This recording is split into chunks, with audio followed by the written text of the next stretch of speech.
Hi hello విరాతిక కిచెన్కి స్వాగతం అండి, సుస్వాగతం. నేను మీ విజయాన్ని మాట్లాడుతున్నాను.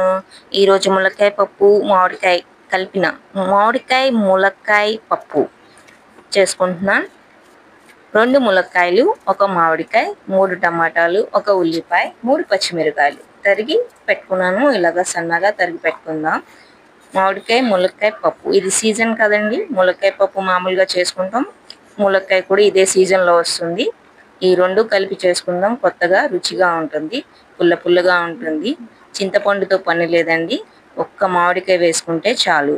మామిడికాయ పులుపు చూసుకొని దాన్ని బట్టి మనం వేసుకోవచ్చు. 1 పడుతుందా 2 పడుతుందా దాన్ని బట్టి వేసుకుందాం. పొయ్యి వెలిగించుకుందామండి. పొయ్యి వెలిగించుకొని నూనె 4 స్పూన్లు దాకా నూనె పడుతుంది. 4 స్పూన్లు నూనె వేసుకున్న తర్వాత ఆవాలు, జీలకర్ర 1 టీ స్పూన్ వేసుకుందాం. తర్వాత ఎండుమిర్చి 2, శనగపప్పు 1 టీ స్పూన్, దంచి పెట్టుకున్న వెల్లుల్లి 4 రెబ్బలు బాగా ఎర్రగా వేగనివ్వాలి. మంచి సువాసన రావాలి. తాలింపు సువాసన వస్తే పప్పు కూడా సువాసనగా వస్తుంది, మంచి సువాసన వస్తుంది. ఈ విధంగా వేగిన తర్వాత కరివేపాకు వేసుకుందాం. కరివేపాకు వేసుకున్న తర్వాత చీల్చి పెట్టుకున్న పచ్చిమిర్చి మధ్యలో కట్ చేసుకొని మధ్యకి చీల్చుకున్నాను, అది వేసుకొని అది కొంచెం వేగనివ్వాలి దోరగా. ఈ టైంలో ఉల్లిపాయ కట్ చేసుకున్నాను, సన్నగా బారుగా కట్ చేసుకున్న 1 ఉల్లిపాయ వేసుకుందాం. ఇది వేసుకున్న తర్వాత ఇది ఎర్రగా వేగాలండి, పచ్చి వాసన లేకుండా వేగాలి. ఉల్లిపాయ ఎప్పుడైతే వేగుతుందో అది చాలా రుచిగా అవుతుంది, తీపిగా ఉంటుంది, బాగుంటుంది. ఉల్లిపాయ రుచిని ఇస్తుంది. తర్వాత ములక్కాయలు కట్ చేసుకున్నాను కదండి ఇలాగా బారుగా, అవి వేసుకొని కొంచెం వేగనివ్వాలి. ఇది పచ్చి వాసన పోవాలి, ములక్కాయ కూడా పచ్చి వాసన పోవాలి. ఇది వేగిందండి. తర్వాత మామిడికాయ ముక్కలు వేసుకుందాం. మామిడికాయ ముక్కలు కూడా పచ్చివాసన పోయేదాకా వేగించాలి. దేనికది వేయించాలండి. ఇలాగా వేగనివ్వాలి. వేగిన తర్వాత ఇప్పుడు టమాటా ముక్కలు వేసుకుందాం.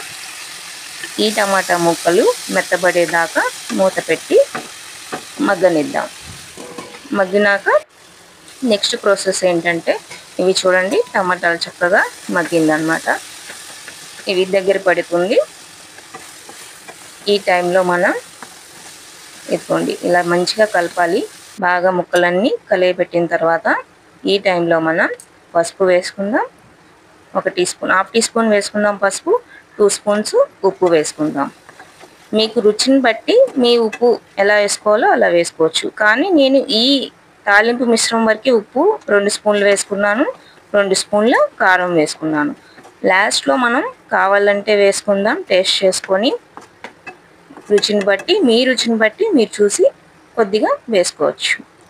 ఈ టైంలో కొంచెం ముక్కలన్నీ మునిగేదాకా, ములక్కాయ ముక్కలు మామిడికాయ ముక్కలు అన్నీ మునిగేదాకా నీళ్లు వేసుకుందామండి.